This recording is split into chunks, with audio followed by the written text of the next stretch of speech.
Thank you so very much, everyone. Thank you, Harriet, my fellow Chappaqua. I want to begin by telling you a poorly kept secret. It's not easy to organize a global forum.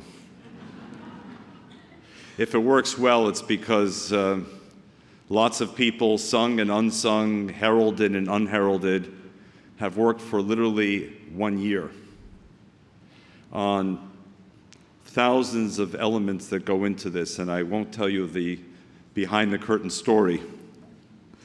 It's an interesting one, though.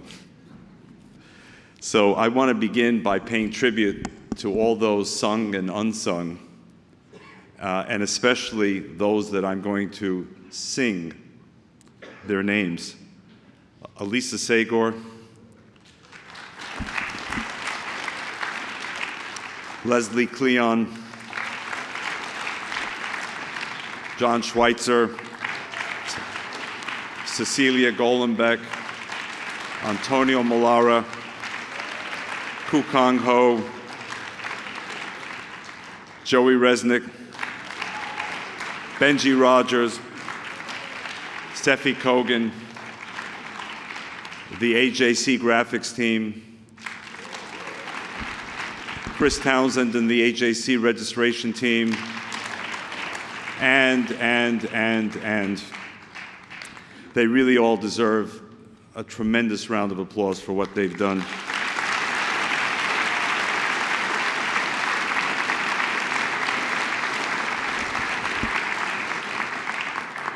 More than 2,700 people, 70 countries, lots of hotels, scores of speakers from all over the world, dozens of sessions.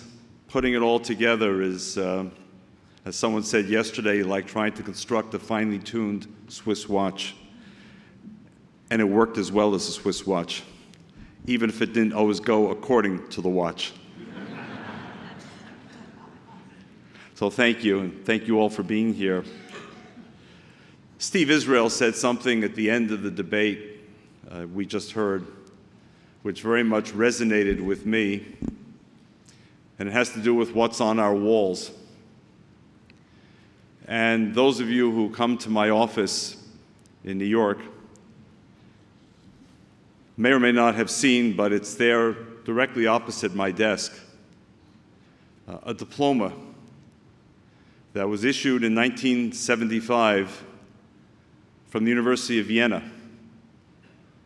And it was an honorary doctorate given to a man named Eric Albert Harris for work that he had done at the university from 1936 to 1938 on the synthesis of the heavy hydrogen atom. In 1936, Eric Harris was 16 years old. Had his work been allowed to continue, who knows, perhaps he might have been a Nobel Prize winner in physics, representing Austria. But the Anschluss came in 1938, and Eric Albert Harris, then 18 years old, was no longer deemed fit to study the synthesis of the heavy hydrogen atom. Rather, he was deemed fit to shine the boots and shoes of Nazi officers walking the streets of Vienna. As many of you know, Eric Harris was my father. I'm standing here today because of that story. I'm standing here today because I could never accept, growing up, the realization that simply because my father was born to a particular faith, and by the way, his real faith was science, but nonetheless, in the eyes of others, because he was born to a faith, that his life would come to an abrupt end, and ultimately the goal was to annihilate that life. So I'm here like Steve Israel and like many of us, because that story is not for me simply a piece of paper in a frame hanging on a wall as an inanimate object. I'm here because that story is also reflected in my mother's journey, It's also reflected more recently in my wife's journey, the story that too few know about the forgotten refugees from the Arab world, because in case after case after case, my wife, my mother, my father were victimized, their lives were uprooted, they were threatened with death, they faced evil directly in the eye and not in a textbook because they were Jewish. And there was nothing that I could find in my life growing up that suggested to me what can explain this kind of base prejudice. And so I'm standing here, not just today, June 7th, but every day that I have the privilege to serve AJC as my response to those acts of hatred. And I want to be absolutely certain that on my watch, on our watch, that I can look at myself in the mirror or simply in my conscience and say that when I had the chance, when I had the precious gift of life and energy and opportunity, I did everything humanly possible, morally, physically, intellectually, everything humanly possible to say never again, not for any Jew, not for any human being whose human dignity would be violated. And AJC gave me the platform to do it outside my own little space on earth. AJC gave me, it gave all of us this platform. And what we've seen the last 48 hours, and what we see day in and day out in the 22 regional offices, in our overseas posts, is this platform that we're all walking on because we've been elevated. Each of us, if we could do an emotional MRI, each of us has the stories to tell. Each of us has the anger. Each of us has the frustration and the aspiration and the dream and the fear. And none of it's reflected, as Steve said, in our CVs or our resumes. You want to understand us? Don't pay a whole lot of attention to where we went to college or summer camp. Actually, I have to correct summer camp because Joey Resnick will get upset. Camp Ramah was very important.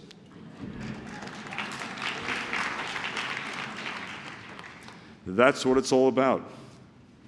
And the 2,700 plus people who came from near and far share the ultimate emotion, the passionate belief that on our watch, we are going to exercise the power to act. And we're not going to do it narcissistically or selfishly by talking to our television screens when we don't like what we hear on the news, or by getting angry in our living rooms or with ourselves or each other. We're going to act on the global stage because we Jews, unlike my father in 1938, are determined to be authors of our own history and destiny. And AJC gives us the vehicle, the publishing house, to write that book.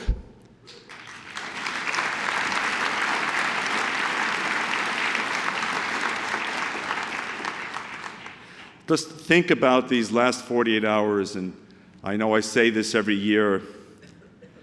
Don't think about whether people spoke 5 minutes too long or too short. At the end of the day, take it from Stan Bergman and me, sleep is overrated.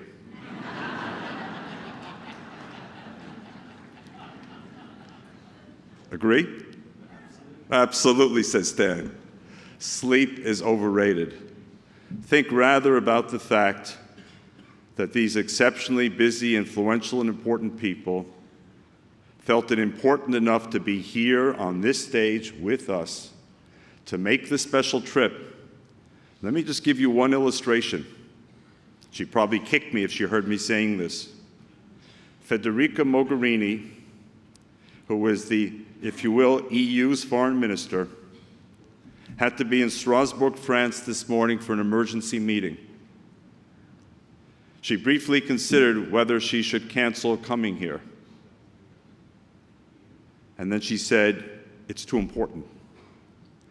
And so she came, but here's the other piece of it. She flew back to Strasbourg, France last night for this morning's meeting, and she is now boarding a plane to come to Ottawa, Canada this evening for a meeting tomorrow morning. Because her original plan was to be first at AJC, have some meetings in Washington, and then take an hour flight up to Ottawa. But as she told me, I couldn't and wouldn't miss this meeting. That's what it's all about. That's what it's all about.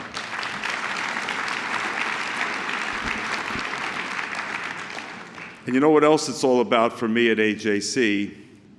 It's about debates like this. You know, lots of organizations are echo chambers. People go because they want to have their own views validated and confirmed. It's what we call confirmation bias. We're constantly in search of people who will confirm what we want to believe. If we're looking at a house and we think we want to buy it, we're going to block out all the noise that tells us, wait, there may be good reasons not to buy it. If we like a political point of view or a party, we're going to block out anyone who dares to suggest another point of view.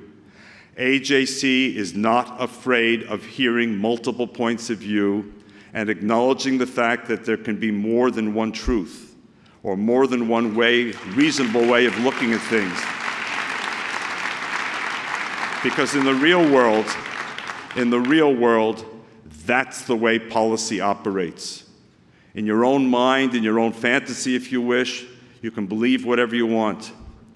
And if you don't have to deal with the consequences, life is easy.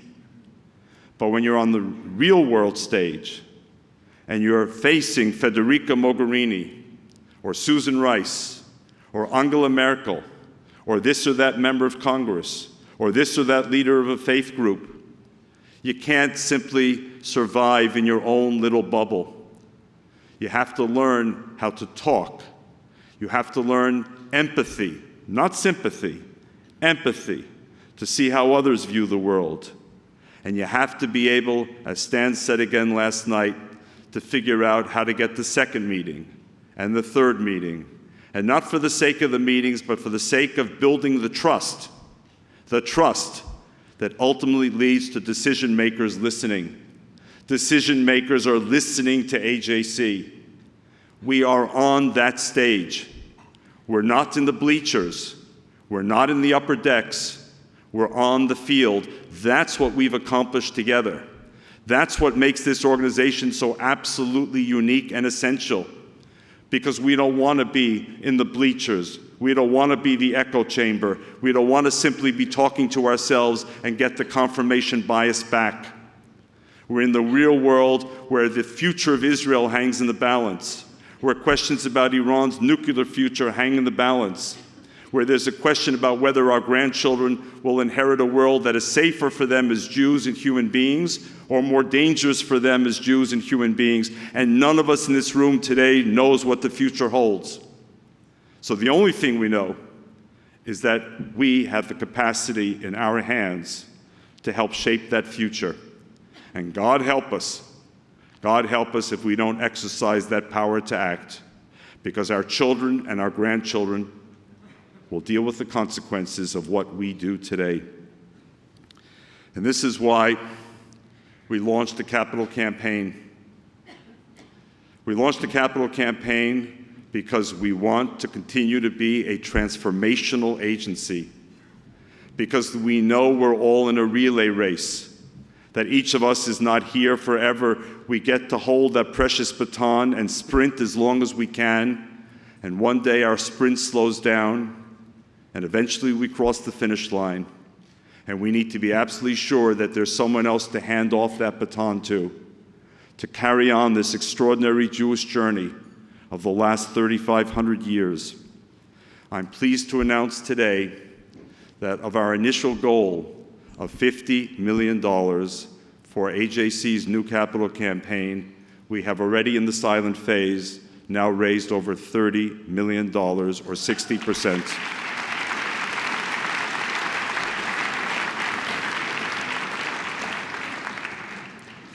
And it's due to a number of people in this room, and I hope when the next announcement is made, we'll be well over 60%, and who knows, maybe even reconsidering what our ultimate goal ought to be. But these are the builders and the architects and the visionaries who say, I want to be sure that not just today, but tomorrow and the day after, whether I'm here or whether I'm no longer here, I know AJC must be here. And within that campaign, we've already been able to realize a couple of dreams. One of the dreams you heard about in Miami at the Board of Governors Institute in our version of Shark Tank, which for legal reasons we called Lion's Den. Simone Rodin came up on stage and talked about AJC's desire to create an AJC Central Europe office based in Warsaw, covering 7 countries of the EU, all friends of Israel, all pro-American, all whose voices need to be heard more and more in the councils of the EU and elsewhere. And thanks to you, John Shapiro, and thanks to you, Shani Silverberg, John's wife, we are now able to announce that this year, not next year in Warsaw, this year in Warsaw, we will be opening that office. Thank you.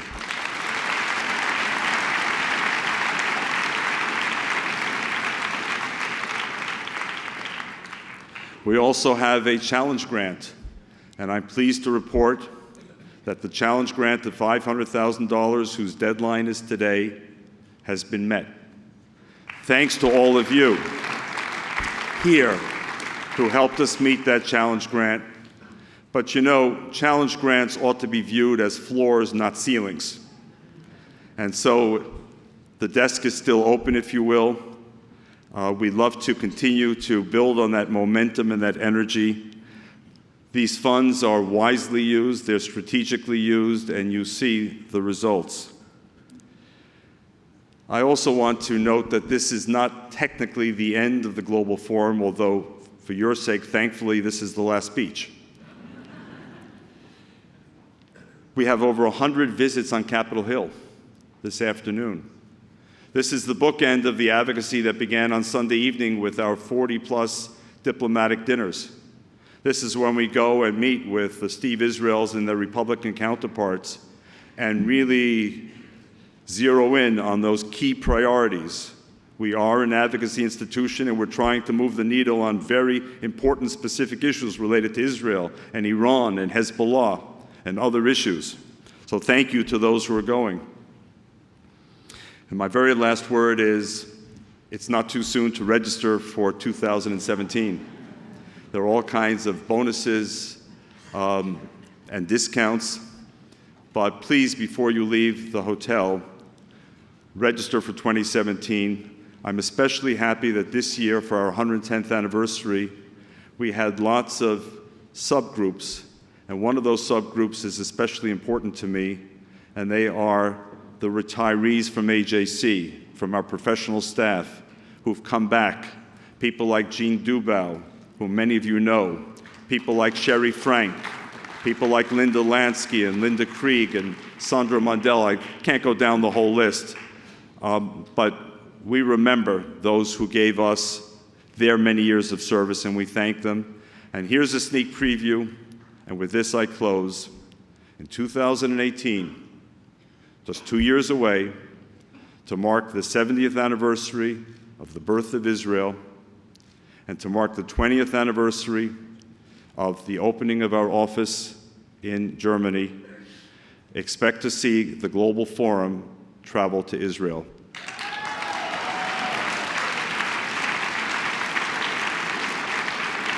And continue from Jerusalem to those who wish to join us in Berlin for these 2 festive occasions.